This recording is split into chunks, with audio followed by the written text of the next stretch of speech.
have before us the opportunity to forge for ourselves and for future generations a new world order.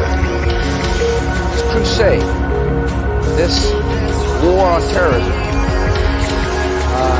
is going to take a while. Came, saw, died. We torture systems.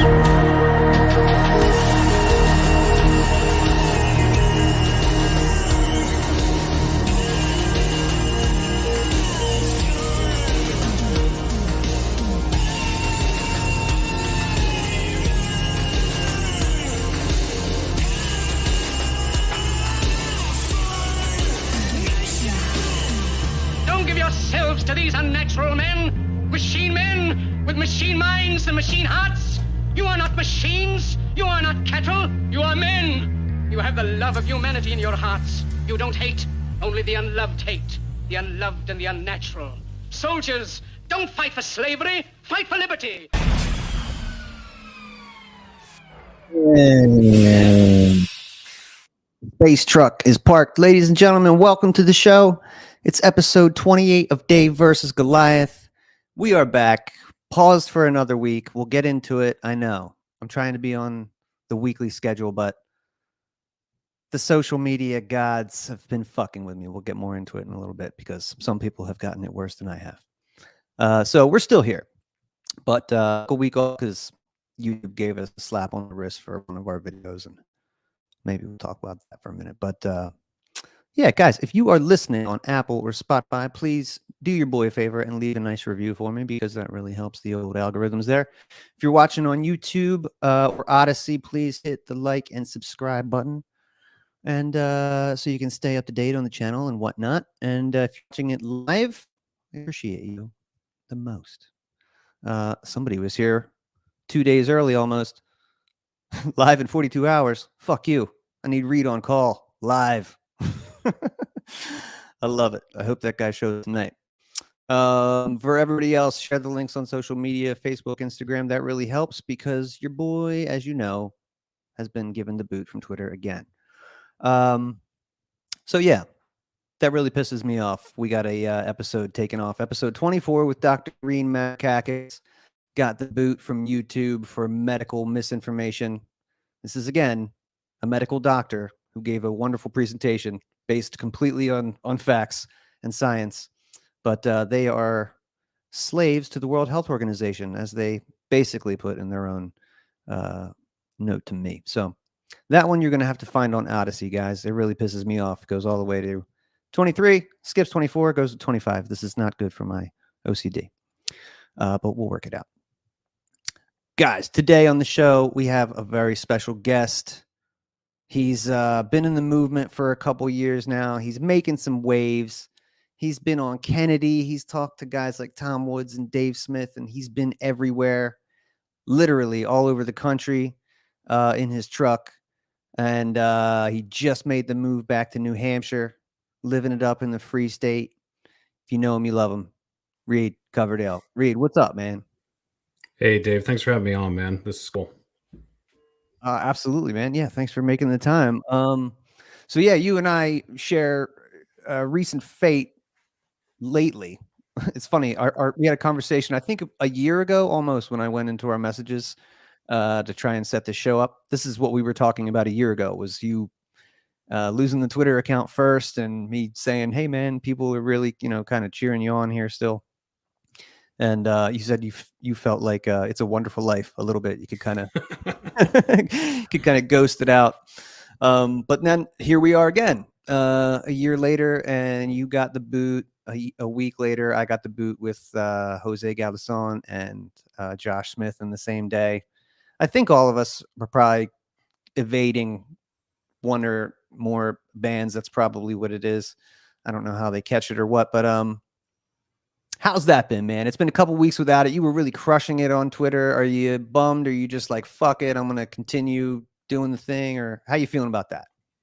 I think it's been like 6 weeks now, actually. It's been a while. But I don't know. I honestly don't really miss it that much. I mean, I am working on another social media account on Twitter that is for professional purposes. And so I still get to see what's happening, and I also get to kind of push my message in there. It's not behind my name anymore, but at least I'm still getting those thoughts out there. Luckily, the organization that I'm working with is very based, so they let me do that. So I'm still getting the message out there, still seeing what's going on. But now that I don't have a personal account on there anymore, I miss all the drama, which is great because it's so stupid. Half the shit that people get turned up about is just so dumb and meaningless and doesn't matter outside of Twitter. So that aspect has honestly been nice, but I've really been trying to build up my Telegram channel. It seems like a sort of viable replacement for Twitter. Lots of people are moving over there. Okay, cool. So that's what I'm working on now.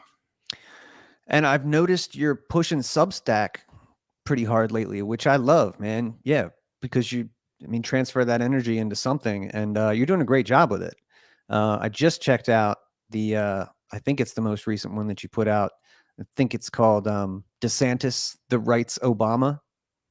This is really great, man. This is like good libertarian red meat. Like if you're a good libertarian, these are important lessons, historically and otherwise. You go in the article, talk about, hey man, Barack Obama could say some things pretty safely from the Senate, like before Citigroup hits him, before he gets in office, and then, he's going to capitulate on everything. And that could probably be something that we should look out for with Ron DeSantis, who seems to be, with good reason, and you're fair, he's like the golden child, I guess, of conservatarians. Is that, I don't know, whatever, the America First, he was good on lockdowns, let's say that.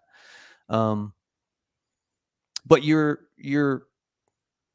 fair, right? So where do you come down on that, man? I think I align with you. I say keep him in Florida where he's doing great things. Avoid the White House where he will certainly fail and disappoint you. Is that? Yeah, I mean, in the article, I make the point that Obama sedated the anti-war movement on the left because he said a couple things that sounded good. He won a Nobel Peace Prize, but then he got in there, made everything way worse. And I think DeSantis is going to be like that for the right. And just like with Obama, if you dig through DeSantis's record, you can just, because he was in Congress for 6 years. A lot of people don't know that. And there's a whole list of legislation that he sponsored and co-sponsored and voted for, and it's all bad. I mean, it's hard to tell him apart from John McCain when he was in Congress. So just because somebody separates themselves on one issue, and especially such a temporary issue, so like with Obama, it was the war in Iraq. It was just one war that he had really separated himself from the fray with. And then with DeSantis, it's been the lockdowns. If it's just one thing like that and it's not pervasive into other areas of that person's philosophy, like I know we're going to talk about Tulsi later. And with Tulsi, there was more than just one area that I saw promise in her. She definitely scared me on some stuff, but she had a streak of, accountability and, constitutionalism. She had a streak. So that like impressed me. But to me, Ron DeSantis doesn't have that streak. He just happened to be good on this one thing, kind of like Obama was. And it's not to say that that one thing isn't important. Lockdowns are important. The war in Iraq was important.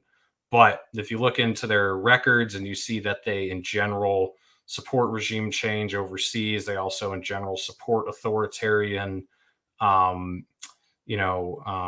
spying and, security state measures, which Ron totally does in other areas. So maybe he doesn't want the government tracking where you go buy your groceries, but he's fine with them seizing your search history and, checking your phones, tapping your phone lines, all that type of shit. So I think people, especially people who are poised to win electorally in the near future, they need to be extremely selective about whom they're putting their trust in. Amen to that. I found myself on any given day, I could maybe come to the defense of Ron DeSantis to somebody and then shit on him to somebody else, depending on where they're coming from. The LP is running a candidate against Ron DeSantis. Who's a great guy? I know you probably know Hector. Yeah, Hector Roos. Yeah. He's fantastic. Do you support that idea, and why or why not? I mean, I honestly don't care. I don't live in Florida. And I think, you know, Hector's not well known. Like, even in the Libertarian Party, a lot of people don't know him. So if your fear is that he can throw the election to a Democrat, that speaks a lot more about Ron DeSantis than it does about him, in my opinion. Because Ron DeSantis has been a nationwide phenomenon, right? He's in all the media. He's like this crazy maverick who's done this crazy shit. And if all that's for nothing and he can't even beat a nobody from the Libertarian Party, and no offense to Hector, I'm just saying how it is, though. And I've said this to Hector. He knows how, what I think. Like, I'm sorry, but that's on DeSantis if he can't beat a Democrat and Hector, So I think people who are angry at Hector are being a little bit ridiculous. First of all, I do think Ron DeSantis is going to win. I mean, I can't imagine he'll lose. So, yeah, I think the spoiler claim is pretty absurd. And even with Shane Hazel, when you look into his actual races, like he was not a spoiler in those. Like, certainly not. We're not going to go into Shane today, but I think, with Ron DeSantis, man, I just think, he should stay put. Monica Perez has done great reporting on this. He comes from that elite military background. Seems like he's hardline neocon, mainly, other than was really good on the lockdowns. So yeah, I'm with you on that. And as far as running a candidate, LP candidate against him, the only reason I would say it's probably a bad idea is because I think of the public relations that could come about. Like, regardless if DeSantis is a hero or not, he is regarded as that amongst people who were against the lockdowns and some very important things, and probably now school choice and all these things that we want to kind of like nurture, right, and like bring to our side. So to go, in their eyes, like, fuck you, we'll run somebody better, is like, okay, it's just like a kind of a nightmare logistically, but not, hey man, we got to do our own thing. And like you said, we don't live in Florida. I will say this: you just moved to New Hampshire. That's back home for you, right? It is. Yeah, I was born and raised here, and I've left a couple times. I lived here until 2014.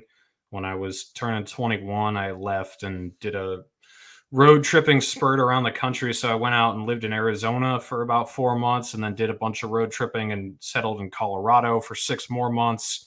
Made it to all 50 states over the course of 2 years, including Alaska and Hawaii. Yes. Lived out of the back of my Toyota pickup truck. Lots of fun. Then I moved back to New Hampshire in 2016. And then I was here until the beginning of 2020. And I left in March of 2020, March 3rd. And I was applying for a bunch of different trucking jobs out west. And COVID hit like right as I got out west. I was in Arizona ready to do a couple job interviews, and everything dried up. So I went and helped my aunt and uncle build their house in the Rockies in Colorado until the middle of June. And then I ended up getting a truck driving job out in Utah. I was out there for 2 years, and I just moved back about a month ago. So it's been a fun ride. Beautiful, man. I'm glad you're home, and I'm glad you're in New Hampshire, the free state. And I gotta say, we'll close out the Florida talk with just this. I know there's a lot of like friendly beef between libertarians in Florida and libertarians in New Hampshire, but from where I'm standing and from where I've been looking for the past 20 years or so, I mean, I remember Bush and Gore, Florida. Like, I remember those days, and I feel like the culture that you have in New Hampshire cannot be like turned off in an election. Whereas Florida, you probably won't get a Democrat governor very soon, but it could happen, and when it does, it'll be turnkey tyranny, and it'll be just like another blue state. So good call on the move there, man. Let's talk about that a little bit. Let's start with 2020, when I guess you wanted to start a new career in trucking, which when I came into Twitter and started the podcast last year, that was one of the first like subsets I recognized was the Liberty Truckers. I was like, this is fucking great. Because first of all, everybody in there was really cool. And I was, became familiar with Tommy Salmons from Year Zero, and obviously Top Lobster repping his shit. And I was just like, this is really cool. These guys are all, yep. I like that they have their own like click within a click. It's hyper niche. I'm into that. And you got to travel. And I was just like, I remember thinking when I saw your podcast, I was like, these guys, and Tommy too, like I overthink stuff and I tend to like, spend lots of time on the visual stuff. I was like, these guys just fucking park their trucks and like turn on the record button. It's just, yeah. I love the lo-fi, cool, just I'm going to do it even after I work my ass off all day. Like I'm going to get this stuff out. I really respected that. And it looked like just kind of like you were breezy with it, man, just like having fun. And I really like that. So tell me a little bit about like why you wanted to be a trucker and why you started podcasting in your truck. Sure. So I've had my CDL for almost a decade now. I needed it to work on power lines in New Hampshire. That was the first job I used it for full time, really. But when I started practicing for my CDL, driving the trucks around, learning the shift patterns, backing them up and everything, I realized I really actually enjoyed it. I didn't think I would, but I really liked driving big trucks. And then when I was doing line work, I would occasionally drive the tractor trailer instead of a bucket truck and, haul heavy equipment around to do work off road and stuff. And really enjoyed that. And then when I did the 2 years of traveling around the country, I just absolutely loved riding on the open road. It's just, I don't know why. It doesn't really make any sense, but I just loved it. So I eventually thought, why don't I just combine these two things together? I can drive a truck and I can travel around the country and make money doing it. So I really didn't want to do just like regular dry van, FedEx or Walmart or some some generic sort of trucking job. I wanted to move the big, heavy stuff. And so I initially looked into it in the Northeast, and it's just really hard to get into it because there's not a lot of it. It does exist, but the bridges are shorter, the roads aren't as heavy duty, there's not as much space up here. So just really hard to get into it. Whereas out west, there's all sorts of job opportunities, and they're really hurting for truck drivers. So in the end of 2019, I started putting feelers out, and all the websites said, like, we want you to have 10 years experience and, 2 years over the road.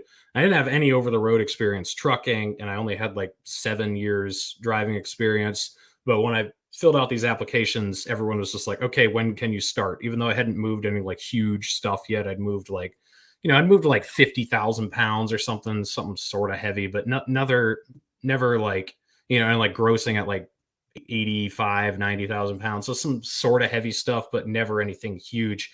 Then out with this job, I was moving stuff that was 250,000 pounds gross weight, 240,000, 120 feet long, sometimes up to like 20 feet wide. It just crazy stuff that when I got out there, I just kind of threw it on the trailer and started rolling down the road. And then you just like hope for the best and just take your turns wide. And, then you get used to it. So you move up to the next biggest thing and just kept doing it.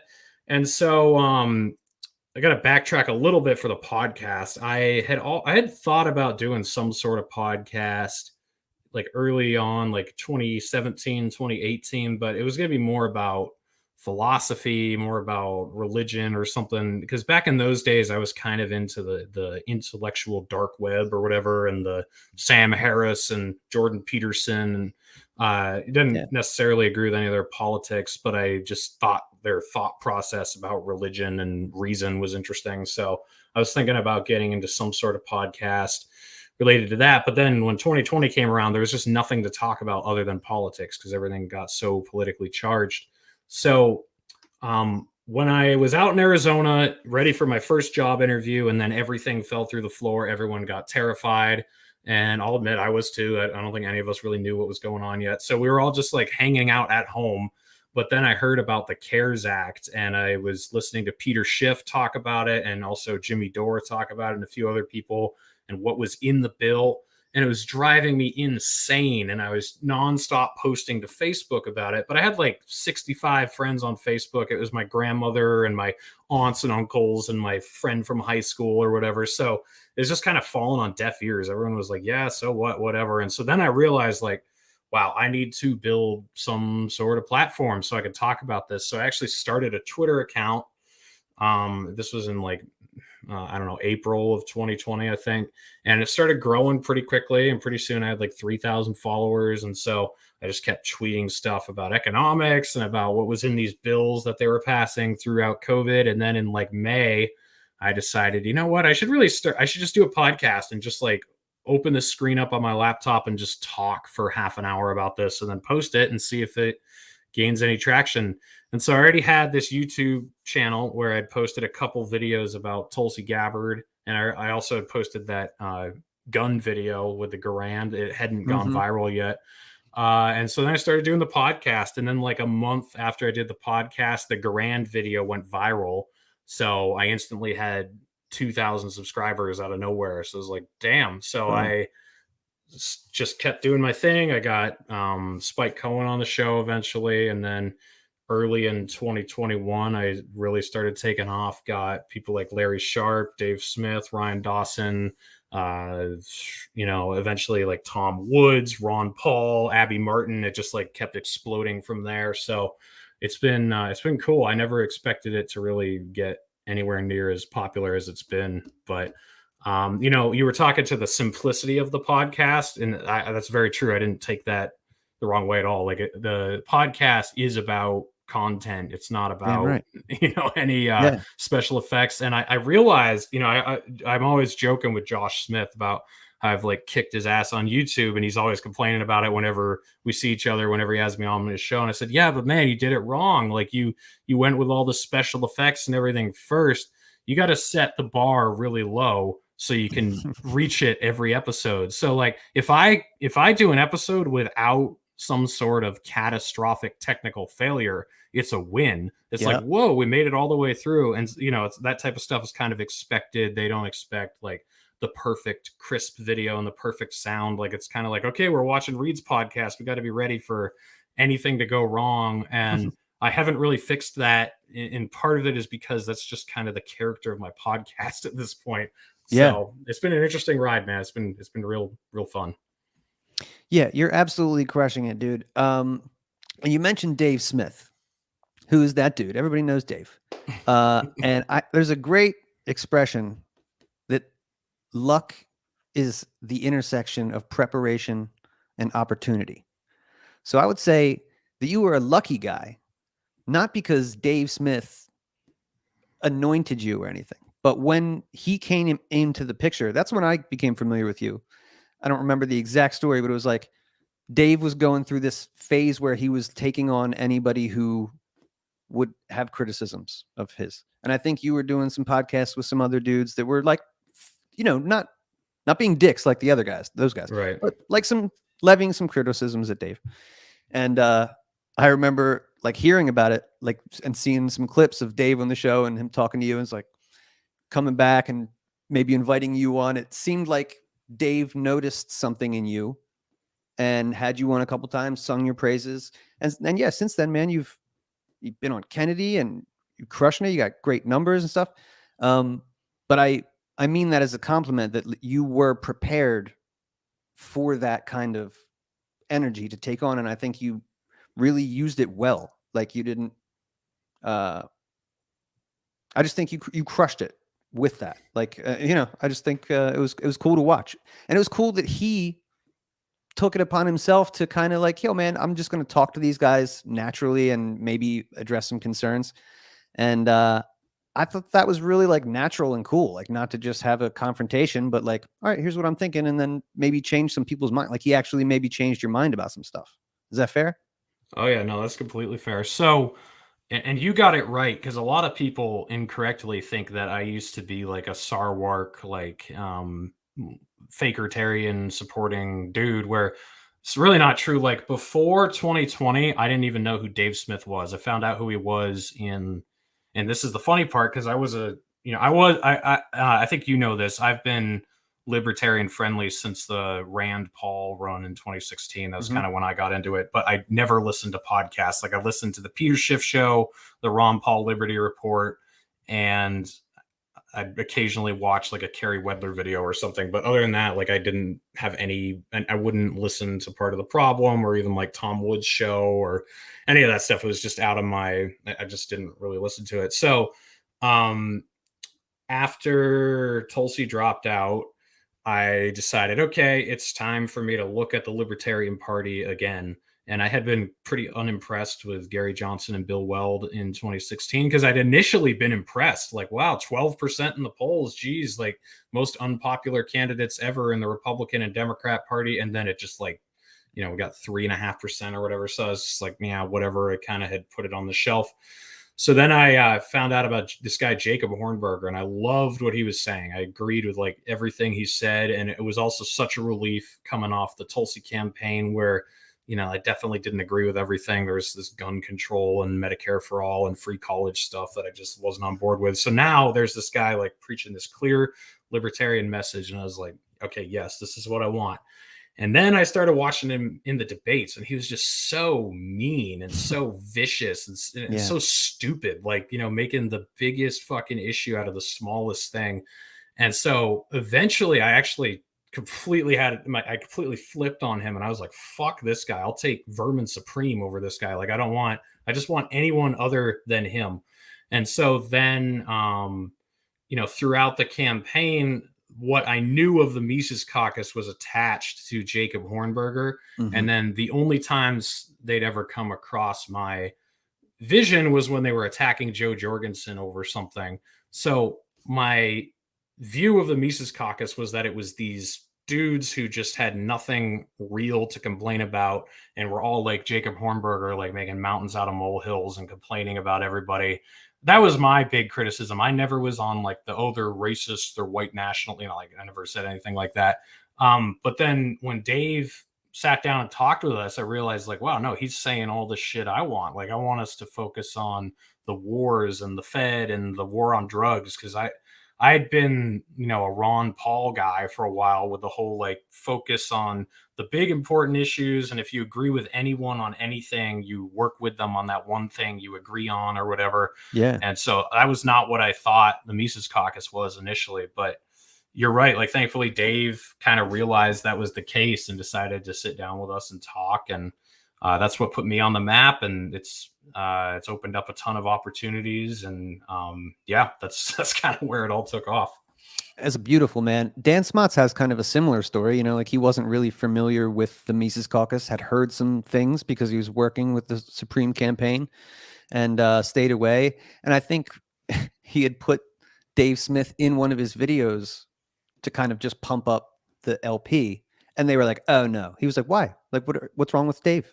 Yeah. Like, he was, it's just like these kind of misfires and like people, you might be privy to some people over here, but not others. And, but that's crazy. I mean, you were down with Ron Paul, but hadn't been listening to Tom Woods or anything. Like, it's just, Well, to be honest, like, I didn't even know there was this like Ron Paul, Gary Johnson divide in the Libertarian Party. I was like, when I heard that, I was like, what? Aren't they all libertarians? Like, I didn't realize there's these libertarians who apologize for CIA talking points, basically. And, I didn't know this was all the thing. So me either, man. This was my call to action too. It's just a couple years earlier through Mike Heiss. But I couldn't believe it and just couldn't stand for that. Yeah, absolutely.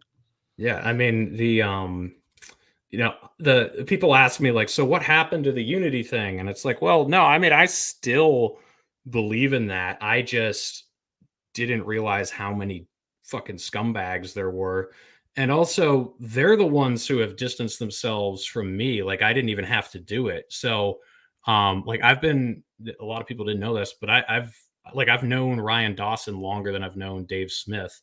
And I've actually been a fan of his since 2016. And so when some of these people who saw me criticize Dave were like, yeah, we'll get on board with this guy. Then they saw that I had Ryan on my show and I'd been a fan of him for a while. They were like, whoa, icky. Like, total we don't know deal this guy, breaker, I'm sure. So I'm 100%. I've always been about that idea of like, if this guy agrees with me on something, I want to talk to them. And even if they don't agree with me on anything, I still want to talk to them and, hear why they think what they think. And, I still have, like, I've had Kim Iverson on my show, Abby Martin, people from the left who are really good on some issues. And the most important stuff. She's great. Yeah, exactly. And so to me, that is still liberty unity. It's just with the real players instead of these fucking morons. So we got to meet briefly as it was, but we got to meet in Reno for the great Reno reset. How are you feeling? I think, and I know it was, I don't know, Angela got 70% of the vote. This is pretty good liberty unity. How do you feel about, and I mean that, how do you feel about libertarian unity right now? I think it's good. Like, I think we're doing good. And I was just at Freedom Fest, and there were some people from the Convo Couch. I don't know if you're familiar with them, but they're like left wingers, and they were optimistic about the Mises Caucus takeover. And one of the guys, his name's Pasta Geordiale, came over and talked to me, and he was a Tulsi supporter, and he's a huge left wing, advocate. But he was like, "Look, I care the most about the wars and about following the Constitution when it comes to surveillance and all this scary shit they're doing. So if Dave Smith is serious about running, like I'm all on board. And to me, that's like the ultimate liberty unity. If you got people who aren't libertarians who are interested in your movement because you actually stand for something, that's going to do way more than being like wishy-washy and using woke talking points, because they don't care about that. Like they're it's just like, oh wow, cool, you're just, in your mind, if you do that, you're just a Republican who uses woke talking points. They don't care. But if you can prove like we are going to end the wars, we're going to end these corporate bailouts, we're going to end this unconstitutional spying or whatever, like some left wingers will be like, wow, these guys are serious about these issues I care about, so maybe I'll look into it. And then the same on the right, like to reach out to a lot of disaffected Republicans and right wingers. If you're serious about ending the spending and protecting gun rights and giving power back to the states, if you really mean that, instead of just using some, moderate Republican talking point, they're going to be like, wow, okay, I might be a little iffy on these guys when it comes to drugs or, opening trade with Cuba, but they really care about these issues. So I'm going to listen to and hear what they have to say. I think that is much more palatable. And now that the Mises Caucus like completely swept everything, I have really high hopes for what the Libertarian Party can do going forward. So yeah, man, I'm feeling really good about it. Me too, man. I love Jordan Peterson talks about potential and how you can't measure that. But I feel like all the potential in the world is there right now to just create something brand new and exciting. And like you, I would rather be on the side of the losing team doing what it feels it has to do than trying to win an election, perhaps over here. It's just like, I can't even entertain that. However, we've mentioned Tulsi a couple times tonight. You were a Tulsi supporter. I'll put that in quotes because I was a Tulsi supporter too. I'm gathering though, you mentioned, hey, I kind of like held my nose on some things. She is not good on guns. She talks often about not fighting stupid wars, but maybe some wars in there. Maybe we could just be tactical with it, or she's got some of those leanings. However, I imagine, like me, you were like, okay, the Democrats are running shit. She is by far and away the best Democrat. She puts war and peace at the forefront of her campaign. So at least where I live in Delaware, this is through and through the bluest state you could find. And so I registered Democrat so that I could vote in the primaries, as feeble of a battle as this is. And I knew at this point, like I had supported Ron Paul. I saw what they did to him. Mm-hmm. Fairly certain that she was not going to get the nomination of the Democratic Party. But this was still important enough to just kind of steer the conversation a little bit, if you can, towards civil liberties. Follow I'm an anarchist, but yeah, I'll settle out of court right now for the Constitution and the Bill of Rights, right? That's a good North Star for if you like Tulsi, you like Thomas Massey, you like Jacob Hornberger, Ron Paul, everybody could probably get on board with something that looks like that. So that's why I was in. I got called all the shitty names from libertarians or Republicans, right? Again, in one given day, you could be talking shit on Tulsi or you could be defending her. Depends on who you're talking to. But for me, man, yeah, issues of war and peace were the most important. I still think, she could run for president in 30, 40 years, be younger than Joe Biden is right now. And so she's probably going to have that office one day. Do you think so? I don't know. Yeah, I've thought about that.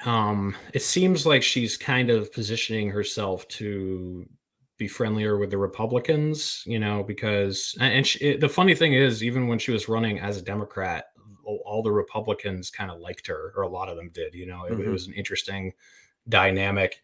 So I don't know how she's going to eventually pull that off, or I don't pretend to know what her plan is. Dude, I don't know how involved with the campaign you were, but holy fuck. Like I wasn't. I was just making memes from the sidelines. I know okay, you were well, kind that's of involved. important too. Don't get me wrong, but I never had any idea what she was going to do next. Like, she makes statements like, "I'm going to boycott the next debate," or like, "I'm going to do this," or and then the thing she said about Hillary being the queen of warmongers, and then like calling Trump Saudi Arabia's bitch and all this. Yeah. Like, I just like, it was fun and it was crazy and I loved it, but I just never pretended to have any idea what she was going to do next. So that's still the same. I have no idea like what she's planning, or if she's planning anything, what she's going to do.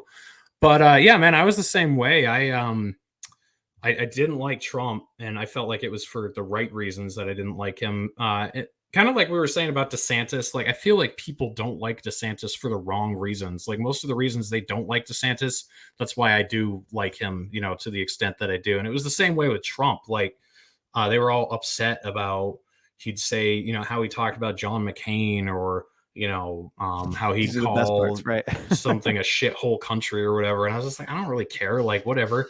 Yeah. I didn't like him because he was bending over backwards for the Saudis, and Yep. he was getting us closer and closer to war with Iran. All this. That was why I didn't like him. And she was the only one who pinpointed the evil things he was doing. Like with Bernie or Beto or any of the other guys, it was all like, we have a literal white supremacist in the White House, and we, like, it was just blabber. It was no substance. And she like would say, he's supporting a genocide in Yemen that is, starving hundreds of thousands of people to death. And I was like, wow, that is accurate. That is what he's doing, and that needs to stop. And there were other things that really impressed me about her, like working on her campaign. She never had a bus. She would show up in an SUV. She'd fly economy and carry her bags on the plane with her. And that type of stuff just means a lot to me. Like, when you can tell that the person's a real person, they're not a lizard person. Like, Bernie would fly in his private jet to go give a speech about why we need to, get off fossil fuels and protect the environment or whatever. And she put her money where her mouth was. Like, everything she did was very down to earth. Then I got to meet her for the first time in New Hampshire, because she spent like 90% of her time there. And there was this meet and greet with like 30 people.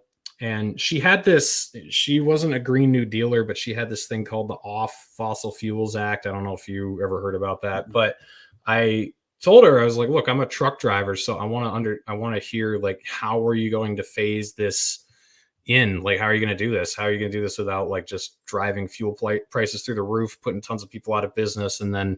And she gave me like a real answer. She talked to me for like 5 minutes. She didn't just kind of like shake my hand and blow me off and go to the next person and say, thank you. She really tried to answer it. And I didn't really agree with her answer, but I was impressed that she actually, thought about what I said and would listen to me.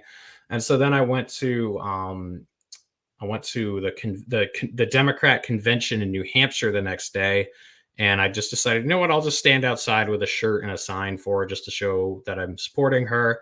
And I was just really impressed with all the people I met. I met people who had been on Ron Paul's campaign, Rand Paul's campaign, people who had supported Donald Trump, people who had supported Hillary, like people from everywhere who were just like, I really like her message about kind of bringing people together and, ending the wars and bringing our troops home and spending money here.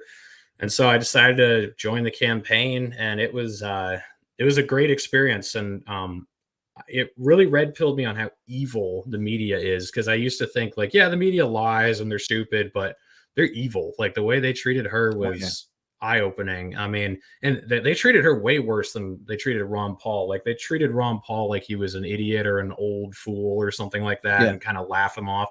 But she was a traitor, a Russian asset, and it was crazy. And when you actually know the person and you see her up on the stage, like, because I had lots of conversations with her, was in the same room with her a lot, doing events and stuff. And then there's like almost a little bit of emotional attachment when you see her getting attacked by Pete Buttigieg or by the CNN anchors. And It was crazy, man. It was fun, and I don't regret doing it at all. And it taught me a lot about myself, taught me a lot about politics, and I certainly wouldn't be like where I am now if I hadn't done it. So, and I still, even though I disagree with her, and I've actually gone after her a couple times, like when she said that shit about 9/11 last year and how it's because they're Islamist extremists and they hate us for our freedoms or whatever.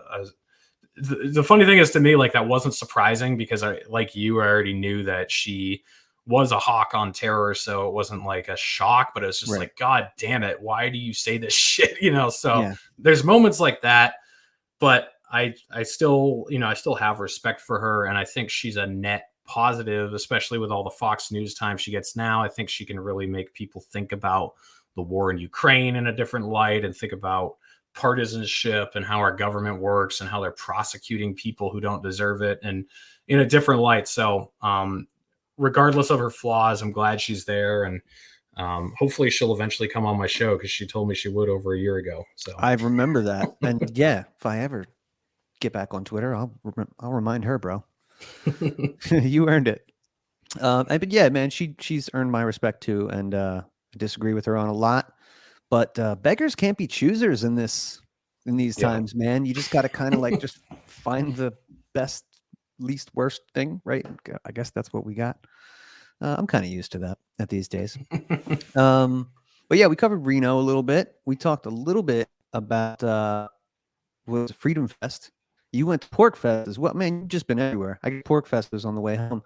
But at Freedom Fest, you got hate watched. I did. I love this. All the best people in the movement get hate watched by the Southern Poverty Law Center, and they frequently tell people to watch out for racists and white supremacists. And you were mentioned, but not as one, just a guy who might see a person or take a picture with somebody who might have been affiliated with somebody who once said some things. So yeah, you took a picture with Nick Fuentes. Groiper. I don't know a whole lot about it, but to be honest with you, man, the only time I hear about this guy is from either Dave Smith or a Fakertarian talking about him. That's the only time I hear about it. Yeah. To be honest, when I find his shtick and his kind of thing just really weird and off-putting, that's just me. I don't know if he is nearly as bad as people make him out to be. Probably not, based on past experiences. But I joked with you a little bit online, but have no problem obviously bringing anybody onto your show to talk about anything, regardless of how controversial or stupid their ideas or are. So you saw this movie, right? The most canceled man in America. This is like a 30-minute piece on Nick Fuentes, who, if people don't know, he is, I guess, I don't know, people say he's very racist. Regardless of that, the federal government recently put him on a no-fly list and seized $500,000 of his dollars without charging him with any kind of crime. Right.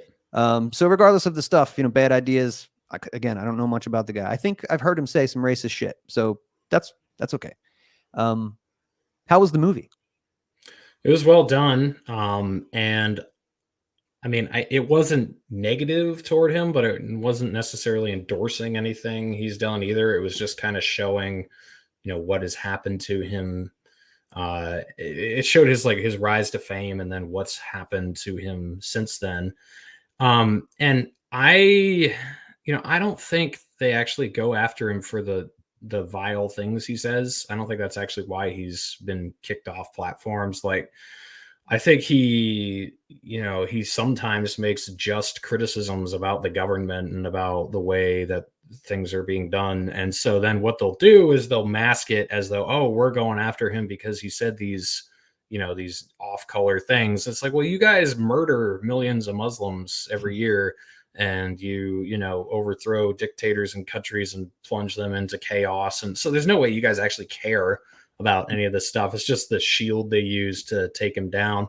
And I'm like you. I don't listen to the guy. I've seen him debate Ryan and Dave, and then I've seen some of his quotes out of context. So I don't know if they're really actually bad or if he's just being a shitlord or what's going on. Mm-hmm. But As you know, I have a great interest in people who get canceled, and I think it's, I'm an actual free speech absolutist. I think that if you ban people from saying things, then you validate those thoughts, whether or not they're actually, thoughts worth validating. So if you like, for example, if you ban neo-Nazis from having a place to speak, you legitimize what they're saying, because then they don't even have to explain their views anymore. They could just be like, see, like I have these ideas and they're being proven right because the government's pushing back on me. They wouldn't push back on me if these weren't these weren't legitimate ideas. Where on the flip side, like if there is an actual neo-Nazi and you say, okay, dude, explain to me how you're going to achieve your ethno state. Like, how are you going to do this? And then they have to actually literally say what they'd be willing to do. People are going to be like, holy fuck, this guy's crazy. I don't want to, they're like, fuck this guy. But they don't even have to get to that point because they're so taboo and they're so canceled that they can just hide behind that and say, see, I'm speaking the truth or whatever. Mm-hmm. So I'm just very against that in general. I don't think anything should be snuffed out or censored because it just makes it stronger. And if there is something true, like if you are saying something true, obviously you shouldn't be censored, because I want whatever the truth is about your saying to get out and let people hear it. So I went to this film just because I was interested in what was going on. And I'm trying to get Nick on my show now because I actually want to hear what he believes and then argue with him about some of it, probably. Because I know there are things I definitely disagree with him on from what I've heard him say seriously. And then the other stuff, I don't know like what he actually thinks about it. So I want to let him, tell my audience what it is he thinks. And I just think that's the only honest way to go forward. Because if you look at, and this is what I disagree with so many post-libertarians on. They're all about like, oh, we need to gain power and crush the left. And it's like, okay, well, that's what's been happening to the right the last several years. And do you think the right is rolling over and taking it and being like, okay, fine, we'll back off? Like, no, the exact opposite has happened. You've only emboldened them and given them more reason to believe what they believe and, fired them up and gotten them mobilized. And I think that's all you do when you try to snuff something out like that. If there is a really stupid ideology that exists, I say let them get up on the pedestal and talk, and that will do more to diffuse it than any amount of censorship ever could.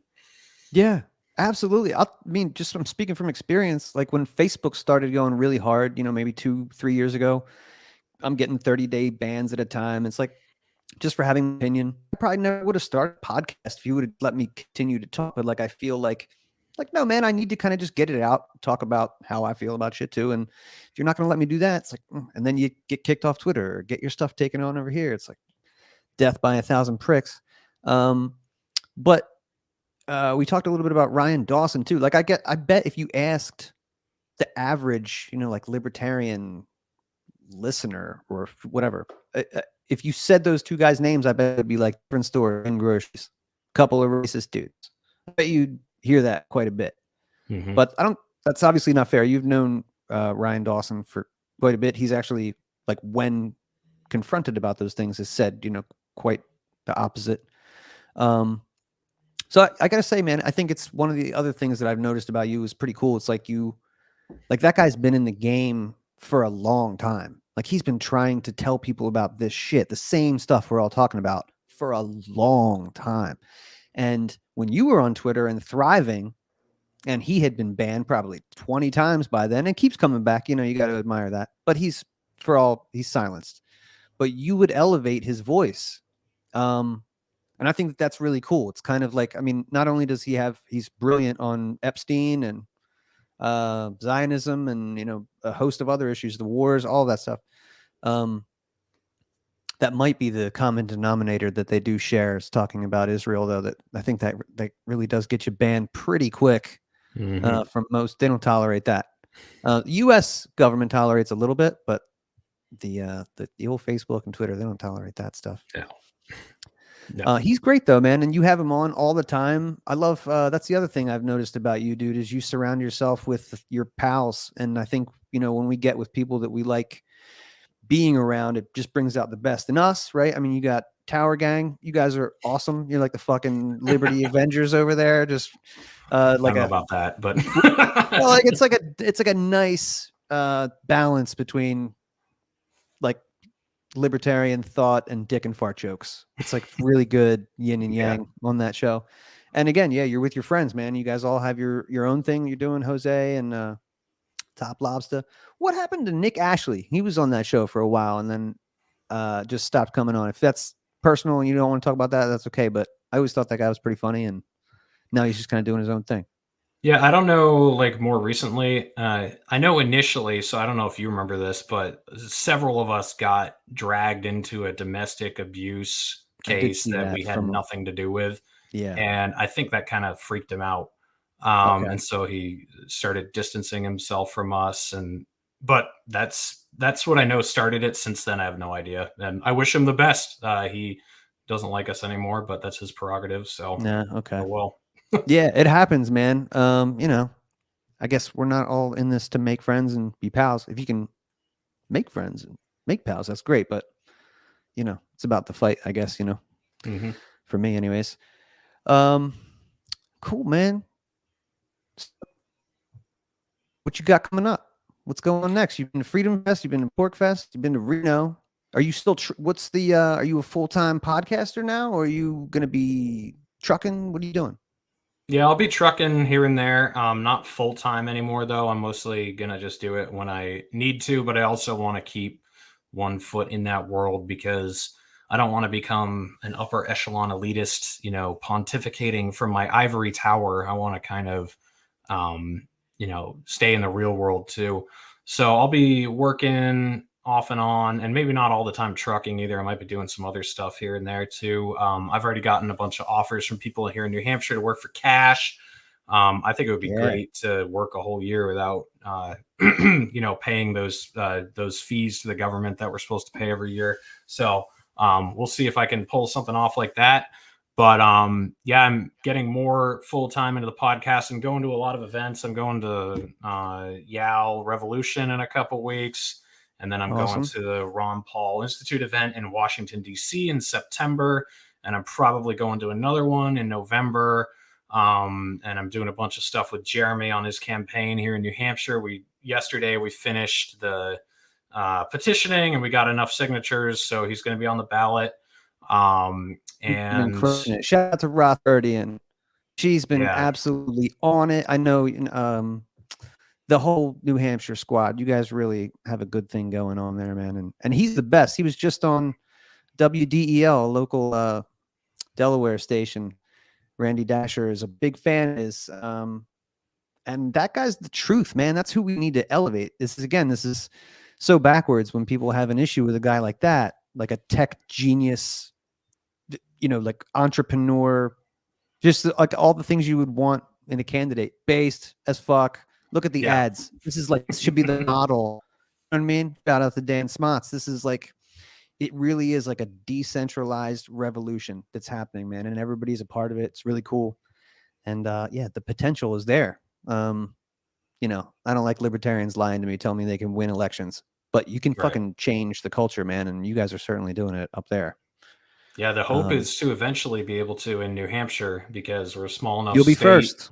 You know, it just makes sense. So if you're on the fence, move to New Hampshire. It's great. I promise. It's a little cold in the winter and a little hot in the summer, but oh well, you know, it's worth it for the liberty. So I don't know, man. Delaware, we got no sales tax, low property tax, and we got beaches.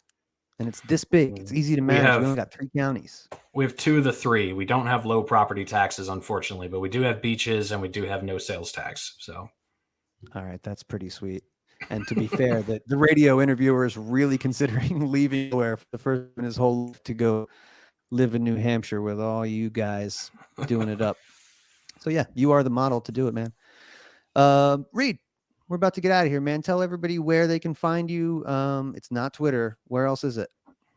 Yeah, so go check me out on Telegram and Substack. Those are the 2 that I'm really pushing right now. If you just search Substack, Reed Coverdale, and the same on, if you just search Telegram, Reed Coverdale, you'll find me. I'm the only Reed Coverdale in the world, as far as I know. So pretty easy to find. And then I'm also the only naturalist capitalist in the world. So For my These are both great podcast, names. yeah. If you're looking for my podcast, just Google Naturalist Capitalist. I'm on YouTube, Spotify, Apple Podcasts, Podbean, all the RSS feeds. Then I'm also on Odyssey and YouTube for video format. And then I'm on all the fringe, super banned platforms like Gab, Getter, Float. That's The right. ones that we nobody go uses. to become extremists. That's exactly how I felt when I got kicked off Twitter and went to Gab. I felt like, I'm in the dirt mall with the fucking racists. Here we go. Yeah, I'm here with David Duke now on Gab, but hey, Yep. that's where you put me, so whatever. I'll Yep. use whatever I got, I guess.